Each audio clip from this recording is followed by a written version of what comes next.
Hello and welcome to Forever Rugby on Forever Sports. For today's URC weekend review, just the one match, but I thought it was quite significant, and so I thought we'd do a bit of a video looking back at the weekend's result, and also just a bit of a URC update with regards to tables, how things are looking, for example, how teams are looking, how they're faring, because we're going into a bit of a break. We've got Champions and Challenge Cup coming up this weekend. So we sort of switch our focuses slightly before going back to the URC. Actually, very little URC to be played in the next few weeks because in between Six Nations, Champions Challenge Cup and stuff like that, there's actually not a lot of URC action taking place. A couple of catch-up games, though, for some of the South African sides. Obviously, there'll be international training for the Six Nations side. So as a result, as I sort of mentioned, there's not going to be a lot of URC. So it'll be a nice time to sort of take stock, really, of where we are within the URC and what the situation is. Before we do that, please do smash the like on the video. Please do subscribe to the channel as well. Right, so the solitary fixture was that one. The Sharks losing to the Lions, 18 points to 20, conceding, I think it was 17 unanswered points in the second half. And not good enough at the end of the day. And John Plumtree has agreed.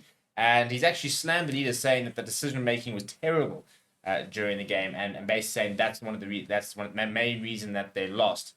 So this is a very interesting result. First of all, it's at Hollywood Kings Park, and so home ground advantage. Also, they Sharks seem to sort of turn a bit of a corner or half a corner when they played against the Stormers. It was a much improved performance from them during that game against the Stormers, and you sort of felt, well, maybe that's the kind of game that they needed to sort of start getting a bit of momentum, start trying to sort of turn things around after what has been a dreadful start to the season, but not to be. And I think two things can be true at the same time. I thought that the Sharks were pretty decent in the first half.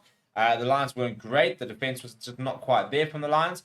And Sharks exploited them on a couple of occasions. But then the Sharks came out in the second half and they just completely switched off. And the Lions, they got a sniff. And once they got that sniff, then they just kept going. And they really backed themselves to get the job done.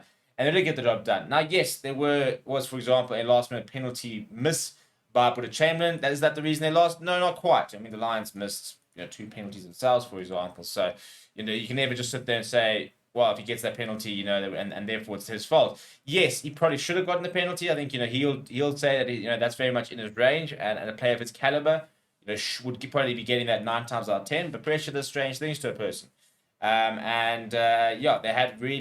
Lions had really made a mistake to allow that to give away that penalty and give the Sharks a late opportunity to try and win that game. But they did miss it. So if we look at the table, which is quite interesting, we'll actually start at the bottom. And this is why I was talking about, is the Sharks season rather over? Now, they've played 9 games.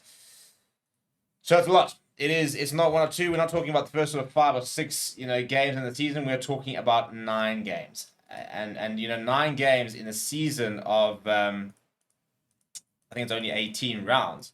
They're officially at the halfway point. The Lions still need 1 more game, and then they're at the halfway point. So at the halfway point, the Sharks are still bottom of the log. And that's a huge problem. To be sitting there with just 9 points after 9 games, averaging 1 point per game, the lowest of any team in the competition, is dreadful. Just the 1 win. 8 losses, and that's just not good enough at the end of the day. Now, the big thing for the Sharks is that they're supposed to be a Champions Cup team. So they need to be at the top 8 there. Now, the Ospreys currently occupy 8th position. And they're currently sitting 16 points above the Sharks. That's a big way to climb. That's a huge mountain to climb. When considering that they've now taken 9 points from their first 9 games and remained 16 points outside of qualification. And it's not just as simple as that, then they just take 16 points for the next 9 games. That'll be enough. It won't be. They're going to start taking 25, maybe even 30 points. Because if you were to double the points, for example, that the top 8 have, then Ospreys are looking at about 50-odd points for the rest of the season, which means, the Sharks have to get 40-odd points to get to that sort of situation. Now, that's a bit of a simplistic way of looking at it. It's not as simple as just doubling the points here and saying that's what we'll need. But, you probably do need to look at around sort of that 40-point margin to try, or more points, to try and get into that sort of top 8. If we look at last season, for example, and we look at the table, to get into that top 8, the Sharks had 48 points. And, they'd have to get 37 points in the next 9 games. which is not looking particularly likely, you know. So, you look at the Lions last year, they got 45 points and missed out on that top 8.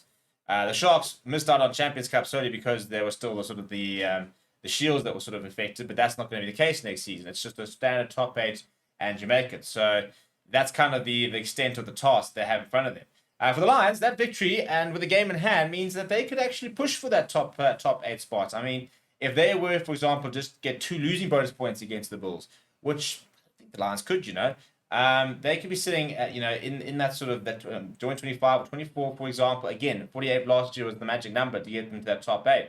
So this Lions side, who've won 50% of their games, will be fancying themselves to potentially maybe even try and sneak into that top 8. So if you look at the top of the table, Leinster sitting there in 7 wins out of 9. They have lost twice, which I think is about as many times as they lost in total last year, because they lost just the one game during the group stage and then obviously lost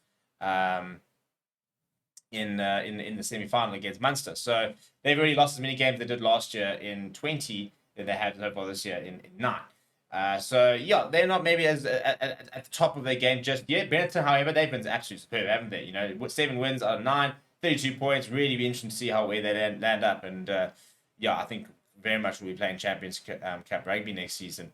Your Glasgow Warriors there with 31 points. In terms of the South African side, Stormers and the Bulls remain in the top 8, not by much. So they've had iffy season when you think the Bulls have won 5 from 8, Stormers 5 from 9. So it's not been the best of seasons for either side. The Bulls were to beat the Lions, for example, then they'll be probably sitting by 3rd and they'll be quite happy. The Bulls started off really well and then kind of just sort of slid off for the last when they went sort of on that away leg of the tour. So very, very interesting to see how sort of these all play out. But yeah, let me know what you think. Is the Shark season over? You know, can they salvage anything? Let me know what you think down in the comments below. Please do smash like on the video. Please do subscribe to the channel as well. Thank you very much for watching. My name is Steve. I'll chat to you soon.